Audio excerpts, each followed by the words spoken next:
Então, agora, nós vamos fazer a correção da atividade de casa, tá? Então, olha só, regras da língua. Então, é uma revisão desse conteúdo que vocês veem já desde o primeiro ano do Fundamental 1, tá? Que é a classificação das palavras quanto ao número de sílabas. Então, a palavra classificação vem de classificar. Em língua portuguesa, classificar é o mesmo que nomear, tá? E quanto ao número de sílaba, o que você tem que colocar em mente? Que a palavrinha número indica quantidade. Então, aí, nós vamos nomear as palavras de acordo com a quantidade de sílabas que essa palavrinha tem. Então, quando a palavra é formada por uma única sílaba, como exemplo, mão, lar, fé, pá, elas são classificadas, elas são nomeadas como monossílaba. A palavra, tá? Ou melhor, a palavra aqui, ó, mono, indica um, tá? A palavrinha mono indica um. Então, quando a palavra tem uma sílaba, ela é classificada como monossílaba. Quando a palavra... Ô, tia, só uma dúvida. Por que todas as palavras são sílaba? Monossílaba, dissílaba, Porque trissílaba, aí a gente está classificando polissílaba. a sílaba. Porque aí nós estamos classificando as sílabas das palavras. Por isso, essas terminações. Ah, tá. Quando a palavra... Aí, pessoal, só lembrando, quando quiser falar, levanta a mãozinha. Vamos focar a câmera de vocês, por favor, no rostinho de vocês? Porque eu estou vendo só de alguns, só o cabelo. Tia Glaucia quer ver o rosto de vocês, tá? Por favor. Então, de sílaba, Tiago, arruma sua câmera, por favor. Tia, também tem os monossílabos átomos. Isso. E também os acentuados. Não sei se é esse nome. Então, pessoal, nós vamos falar agora sobre a classificação quanto ao número de sílabas, tá? Quando a palavrinha tem duas sílabas, tá? É o caso de mala, ó, quando a gente vai pronunciar a palavra, ó, mala, casa, bola, fru. Aqui ficou bem em cima do U, mas está valendo. Fruta. Então, aqui eu tenho duas sílabas, tá? Mala. A primeira sílaba ma, a segunda lá. Então, quando a palavrinha é formada por duas sílabas, ela é denominada dissílaba. Di indica dois, tá? Di indica dois. Quando a palavrinha é formada por três sílabas, ela recebe o nome de trissílaba. Tri vem de três, tá? Tri vem de três. Quando a gente fala que um time ele é tricampeão de um determinado campeonato, significa que ele ganhou este campeonato 3 vezes. Então, tri é 3. Como que fica a separação de sílaba da palavra cadeira? Cadeira. De fogueira. Fogueira. De caneta. Caneta. De pedreira. Pedreira. Então, todas essas palavras aqui são trissílabas, porque possuem três sílabas. Já as palavras que possuem de 4 ou mais sílabas, né, a partir de 4 sílabas, elas são denominadas polissílaba. Poli indica muitos, então é de 4 ou mais sílabas, ela é polissílaba. Como fica a separação de sílaba da palavra caderneta? Caderneta.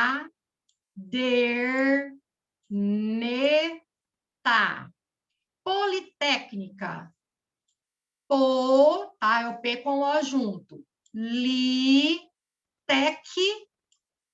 Politécnica, politécnica. Capixaba. Capixaba. Então, tem 4 sílabas, tá? Caderneta tem 4, capixaba tem 4, tá? Politécnica já tem 5 sílabas, ó. Politécnica. Então, a partir de 4 sílabas, polissílabas, certo? Renata, leia para a tia Glaucia esse parágrafo aqui, por favor. Eu demorei porque meu áudio não estava ligando. Toda palavra apresenta uma sílaba que é pronunciada com mais ênfase, ou seja, de maneira mais longa. Essa sílaba é chamada de sílaba tônica e pode vir em último, em penúltimo ou em antepenúltimo lugar da palavra. Dessa forma, devemos analisar as palavras, sempre da direita para a esquerda. Assim, cadeirante, antepenúltima, penúltima e última. Isso. Então, aqui, pessoal, ó, teve como exemplo a palavra cadeirante. Aqui, né, a tia Glaucia já falou para vocês, né, que quando a palavra ela tem um acento gráfico, seja ele agudo, circunflexo ou til, é fácil, né, de fazermos a identificação da sílaba tônica. Quando a palavra já não recebe esse acento gráfico, como que a gente pode identificar a sílaba tônica? Chamando essa palavra, tá? E de acordo com a sílaba tônica, tá? Ela é classificada. Nós veremos na próxima página. Quando a última sílaba for tônica, e a gente sempre vai começar a classificação da direita para a esquerda, ou seja, da sua direita para a esquerda, tá? Ou seja, do finalzinho da palavra. Então, quando a última sílaba for tônica, ela é classificada como oxítona. Quando a penúltima sílaba for tônica, ela é classificada como paroxítona. E quando a última, ou melhor, a antepenúltima sílaba for tônica, ela é classificada como proparoxítona. Ok, pessoal? Ok. Então, vamos lá. Então, o exercício 3 pedia para pintar a sílaba tônica das palavras, tá? Família. Ana Flávia, qual é a sílaba tônica? Mi. Miguel, de grupo, qual é a sílaba tônica? De grupo. Grupo. Enzo, de pânico, qual é a sílaba tônica? Pá. Yasmin, de união, qual é a sílaba tônica? Isadora, de último, qual é a sílaba tônica? Elis, de isolamento. Bem. Oi, Miguel. Tia, esse texto que a Renata leu aí é para marcar? Fica a seu critério, Miguel. Aí, da próxima vez, meu amor, deixa a gente terminar a correção, aí depois você pergunta, tá?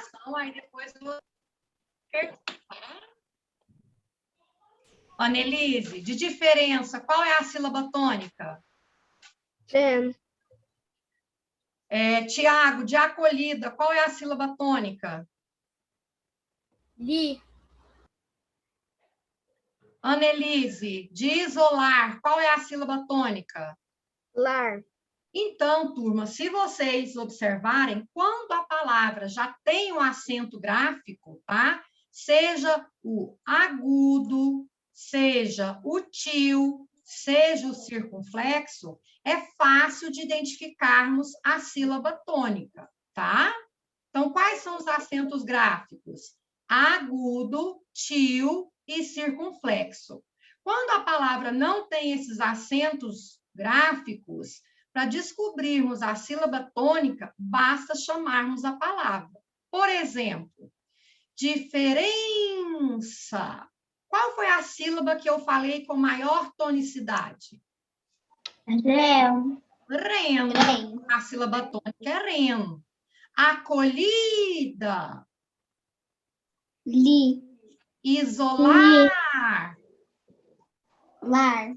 Então, a gente chama a palavra, tá? Chamamos a palavra como se estivéssemos chamando uma pessoa, como se estivéssemos chamando alguém. Ok? Ok.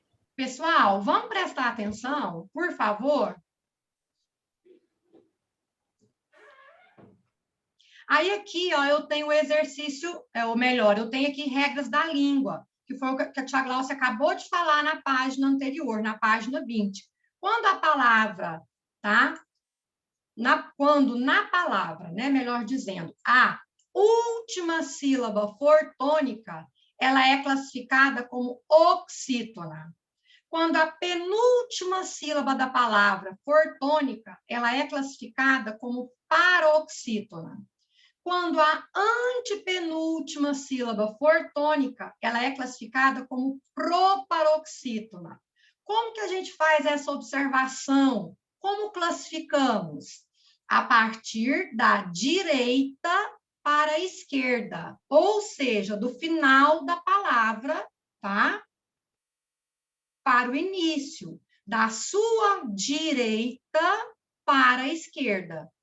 Caiu! Qual que é a sílaba tônica? Não. Caiu. Iu. Iu. Então, é a última sílaba da palavra. Eu começo a classificação do final da palavrinha da direita para a esquerda, tá? Aqui é a direita da palavra e de cá é a esquerda da palavra. Então, a gente começa a classificação da direita. Última sílaba, oxítona. Penúltima, paroxítona. Antepenúltima, proparoxítona. Ok, pessoal? Sim. Oi. E toda proparoxítona é acentuada. Isso, e toda proparoxítona é acentuada. Tiago, faz Tia, seu nome é proparoxítona, por que não tem acento? Então, o meu nome não tem acento porque foi um erro quando foram me registrar no cartório, tá? Então, quando eu nasci, meu pai foi para registrar, ele falou o nome para a escrivã e ela não acentuou o meu nome, tá? Só que até eu terminar meus estudos no terceiro ano do ensino médio, eu assinava meu nome com acento agudo. Aí, quando foi arrumar minha documentação, para eu pegar meu diploma e tal, aí a funcionária do colégio falou assim, Gláucia, você não pode escrever seu nome com acento agudo. Eu falei, mas por quê? Ela falou assim, porque no seu registro de nascimento, ou seja, na sua certidão de nascimento, seu nome não é acentuado. Por via de regra, sim, mas você não pode acentuar porque você não foi registrada assim. Aí que eu fui entender e fui passar a observar. Se eu tivesse assinado o meu diploma com acento, poderia acontecer de no futuro, ou seja, quando eu entrar na faculdade ou terminar a faculdade para colar grau, né, no ensino superior, eu não poderia colar grau, eu ia ter que entrar com recurso, porque a Gláucia que estava assinando lá, o nome não batia com o nome de registro de nascimento. Então, a gente tem que prestar muita atenção, certo? Por isso que, devido a esses fatos e esses acontecimentos, né? Por exemplo, eu fiz isso com os meus filhos. Quando foi para registrar os meus filhos no cartório civil, eu pedi para o meu marido levar o nome, eu escrevi no papel o nome dos meninos direitinho como que eu queria que fosse registrado, porque eu morria de medo de registrar o nome deles errado, né? Então, por isso que para o nome, não existe uma regra específica. Por exemplo, a gente tem Ilma, com I, com Y, com H. Então, a gente não pode falar que todo nome Ilma é com I. Não. Por exemplo, Flávia. Tem muita gente que coloca Flávia no lugar do I, Y. Eu posso falar que está errado? Não, né? Então, é nesse sentido. Por isso que meu nome, a tia Gláucia não coloca acento, certo? Tia, Tia, Certo. tia, e antigamente tinha muita coisa dessa de errar o nome. Hoje em dia, Isso. para escrever o nome da criança para não acontecer mais isso. Isso. Antigamente registrava-se muito errado, principalmente com relação às pessoas humildes, chegavam lá e citavam o nome, né? Aí, às vezes, a pessoa até poderia perguntar com que letra que é, mas, às vezes, o pai, né, ou a mãe de família não sabia como que escrevia e falava, né? Aí, quando o escrivão tinha conhecimento, ele até registrava direitinho, mas já aconteceu muito, né?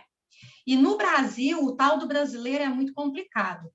Ele teve uma época que ele queria muito americanizar os nomes dos filhos, né? Começou a colocar, utilizar muito W, Y, né, nos nomes. Aí havia muita confusão, né? Chegava lá no cartório, às vezes a pessoa explicava, mas não, né? No nosso alfabeto não tem essa letra, né, e tal, porque antes as letras Y e W não faziam parte do nosso alfabeto, né? Só depois de muitos anos que ela foi acrescentada, tá? E aí, com isso, tem-se muito letras repetidas, tá? Por exemplo, o nome da Elis. Pode ser que exista Elis com um L só, né? Ana. É muito comum vermos Ana com um N só. Hoje a gente vê com 2 N's, né? 2 Y, 2 I, 2 L, né? Então, isso varia muito, né? Oi, Annelise. tia, a minha mãe, o nome dela é Pauliene, mas no final se escreve NNY. Então, tá vendo aí, ó? NNY, não é isso? Então, Oi, vamos... tia, já vi em um filme que tem um menino que chama Felipe, com 2 L's e Y em Aí, vez de tá I. vendo? Isso, tá? Então, aí, devido a esses nomes, principalmente a isso, foi acrescido no alfabeto brasileiro as letras W e Y, de tanto que o pessoal começou a registrar o nome dos filhos com essas letras, né? Tia, sério, tem até gente da minha própria família que acha que meu nome é com L só. Minha prima mesmo, ela descobriu esse mês que meu nome tem 2 L's. Isso, tá vendo? Então, o nome é muito relativo, né? Então, vamos lá, exercício 4. Leia os verbos, ou melhor, leia os versos do cordel a seguir. A gramática em cordel. Primeiro parágrafo vai fazer a leitura. Tiago, primeira estrofe, melhor dizendo. Primeira estrofe, Tiago. Segunda estrofe, Isadora. Terceira estrofe, Annelise. Vamos lá. A gramática em cordel.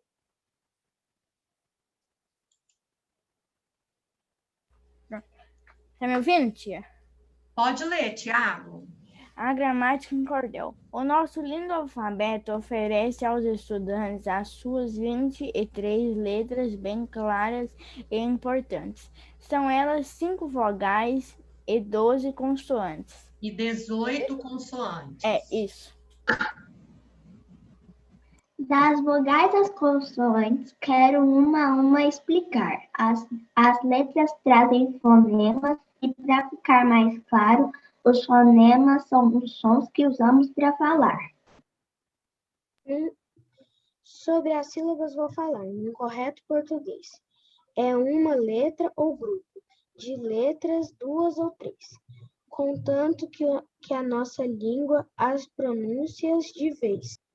Isso, contanto que a nossa língua as pronuncie de uma vez. José Maria de Fortaleza. Miguel, eu não estou te vendo.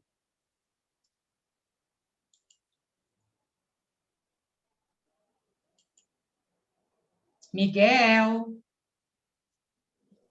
Tia, eu desliguei a câmera aqui, que a boca começou a sangrar aqui em cima, ó. Eu fui ali no banheiro. Então, pessoal, esse texto aqui, tá? O título dele é A Gramática em Cordel, certo? Então, a partir desse texto, vocês vão responder as questões da página 22, tá? Então, eu vou perguntar para um aluno específico. Elis, de que trata o cordel? Da gramática.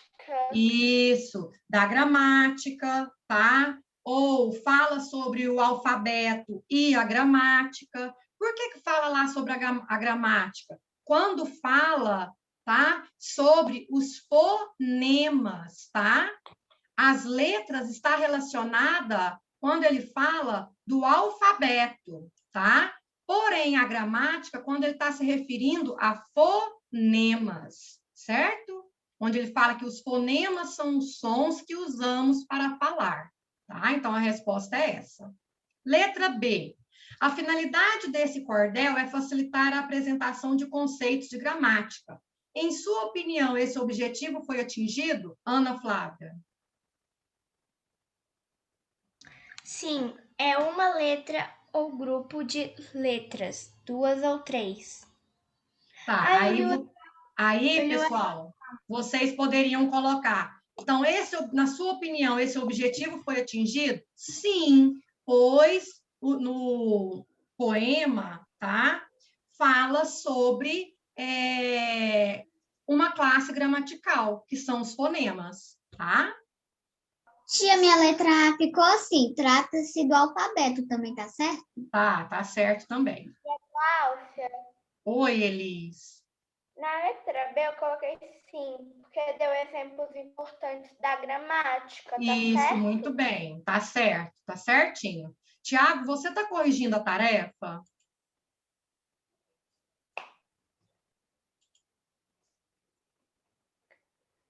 Oi, Renata. Eu o quê, tia? Não, eu acho que foi a Isadora que levantou a mão, né? Tia, a gente Tia, vai cair a minha letra B, eu não sei se está certa, mas eu coloquei sim, ó. Sim, porque explica sobre fonemas, sílabas e fala também sobre as vogais e as consoantes. Isso mesmo, tá? Isso mesmo. Tia, ali é errada. Não tem problema não, Ana Flávia, e depois você